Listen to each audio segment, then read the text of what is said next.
ఆంజనేయ స్వామి వారికి నిత్యము కూడా సింధూరాన్ని అద్దాలి. ఆయనకి గంగా సింధూరం అంటే చాలా ఇష్టం. మనం ఆంజనేయ స్వామి వారికి బొట్టు పెట్టుకుంటాం చూసారా, ఆ యొక్క గంగా సింధూరాన్ని ఆ విగ్రహానికి చక్కగా అలంకరించాలి.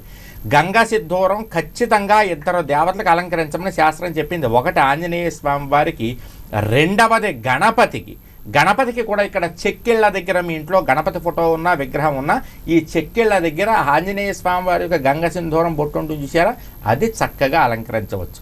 అదేవిధంగా ఆంజనేయ స్వామి వారికి మీరు పూజ చేసుకునేటటువంటి సమయంలో ఏం పెట్టినా నైవేద్యము 5 సంఖ్యలో పెట్టాలని గుర్తుంచుకోండి. 5 అరటిపళ్ళు కానీ లేదా 5 పటికి బెల్లం ముక్కలు కానీ ఈ విధంగా 5 సంఖ్యలో హనుమంతుడికి ఆంజనేయ స్వామి వారికి నైవేద్యం పెడితే ఖచ్చితంగా హనుమద్ అనుగ్రహం అనేటటువంటిది కలుగుతుంది.